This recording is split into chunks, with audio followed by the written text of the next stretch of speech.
बोलते जाओ। गणगौर व्रत। यह व्रत चैत्र शुक्ल तृतीया को मनाया जाता है। इसी दिन सुहागिन स्त्रियां व्रत रखती हैं। कहा जाता है इसी दिन भगवान शंकर ने अपनी अर्धांगिनी पार्वती को तथा पार्वती ने तमाम स्त्रियों को सौभाग्य का व्रत वर दिया था। पूजा विधि विधान। पूजा के समय रेणुका की गौरी गौर बना करके उस पर चूड़ी महावर सिंदूर चढ़ाने का विशेष फल है।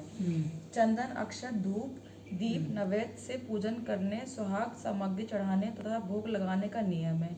यह व्रत रखने वाली स्त्रियों को गौर पर चढ़े सिंदूर को अपनी मांग में लगाना चाहिए। तथा एक समय भगवान शंकर नारद एवं पार्वती को साथ लेकर पृथ्वी पर चल दिए। भ्रमण करते हुए तीनों जब एक गांव में पहुंचे, उसी दिन चैत्र शुक्ल तृतीया थी। गांव के लोगों को जब शंकर जी की सूचना मिली तो धनी स्त्रियां उनके पूजनार्थ नाना प्रकार के रुचिकर भोजन बनाने में लग गई।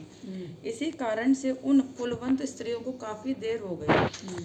दूसरी ओर निर्धन स्त्रियां जैसे बैठी थी वैसे ही थाल में हल्दी चावल अक्षत जल लेकर शिव पार्वती की पूजा की। अपार श्रद्धा भक्ति में निमग्न उन स्त्रियों को पार्वती ने पहचाना तथा उनकी भक्ति रूपी वस्तुओं को स्वीकार कर उनके ऊपर सुहाग रूपी हरिद्रा हल्दी छिड़क दिया। इस प्रकार मातेश्वरी गौरी से आशीर्वाद तथा मंगल कामनाएं प्राप्त कर वे औरतें अपने अपने घर चली गईं। तब पश्चात कुलवंत स्त्रियां 16 श्रृंगार 56 प्रकार के व्यंजन सोने के थाल में सजाकर आईं। जब भगवान शंकर ने शंका व्यक्त करते हुए कहा, पार्वती तुमने तमाम सुहाग प्रसाद तो साधारण स्त्रियों में बांट दिया, अब इन सबको क्या दोगी?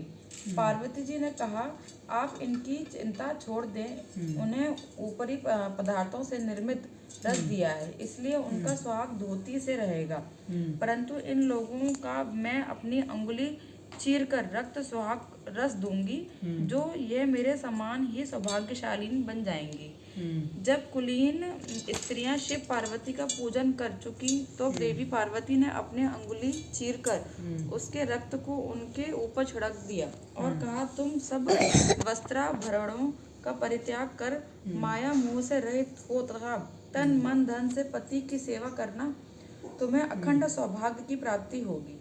भवानी का यह आशीर्वचन सुनकर तथा प्रणाम करके कुलीन स्त्रियां भी अपने अपने घर लौट आईं तथा पति परायण बन गईं। छिड़का खून जिसके ऊपर जैसा पड़ा था उसने वैसा ही सौभाग्य प्राप्त किया। इसके पश्चात पार्वती जी ने पति की आज्ञा से नदी में जाकर स्नान किया, बालू का महादेव बनाकर पूजन किया, भोग लगाया तथा प्रदक्षिणा करके 2 कड़ों का प्रसाद खाकर पार्वती ने मस्तक पर टीका लगाया। उसी समय उस पार्थिव लिंग से शिवजी प्रकट हुए तथा पार्वती जी को वरदान दिया, आज के दिन जो स्त्री मेरा पूजन तथा तुम्हारा व्रत करेंगी उनके पति चिरंजीवी रहेंगे तथा अंत में उन्हें मोक्ष मिलेगा। भगवान शिव यह वरदान देकर अंतर्धान हो गए।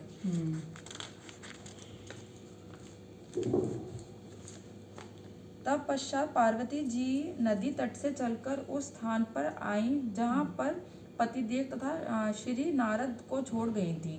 अतएव शिव ने विलंब का कारण पूछा तो इस पर पार्वती जी ने उत्तर दिया, मेरे भाई भावज नदी के किनारे मिल गए थे, उन्होंने मुझ में दूध भात खाने तथा ठहरने का आग्रह किया, इसी कारण से नाथ मुझे आने में देर लग गई।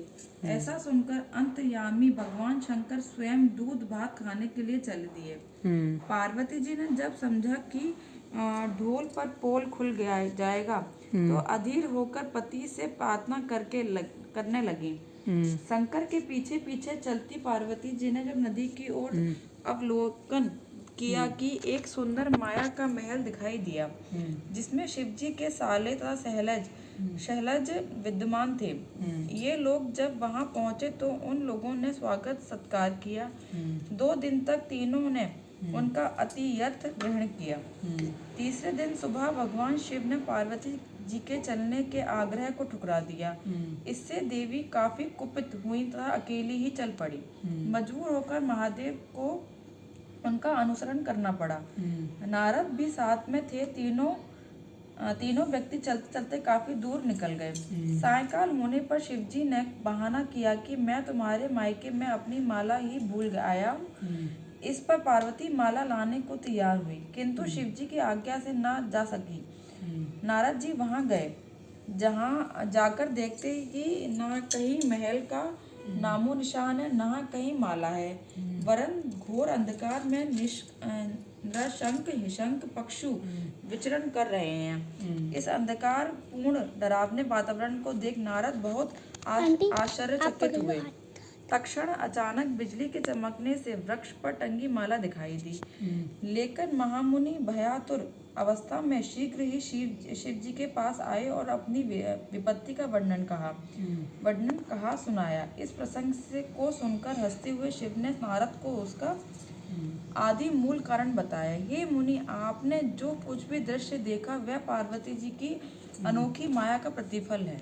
वे अपने पार्थिव पूजन की बात को आपसे गुप्त रखना चाहती थी, इसलिए उन्होंने झूठा बहाना बनाया था। फिर उसे सत्य करने के लिए उन्होंने अपने पतिव्रत धर्म की शक्ति से झूठे महल की रचना की, परंतु सच्चाई के लिए ही मैंने माला लाने के लिए तुम्हें दोबारा उस स्थान पर भेजा था। ऐसा जानकर महर्षि नारद ने माता पार्वती जी के पतिव्रत प्रभाव से उत्पन्न घटना की मुक्ति कंठ से प्रशंसा की।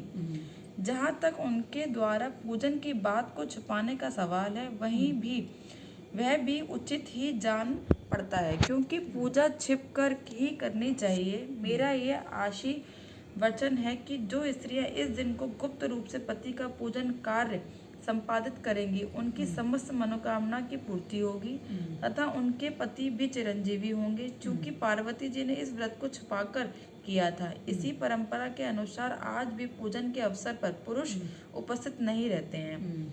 उज्जमन व्यावली लड़की पहली साल की गणगौर को गणगौर का उज्जमन करना चाहिए। इसमें गणगौर की पूजा करते समय 8 मिट्टी व 8 फीकी मीठी गणगौर चढ़ाएं। 16 जगह 8 मीठी व 8 फीकी मीठी पर तिल व रुपया रखकर हाथ फेरकर वायना निकालकर सासू जी के पैर छू लें।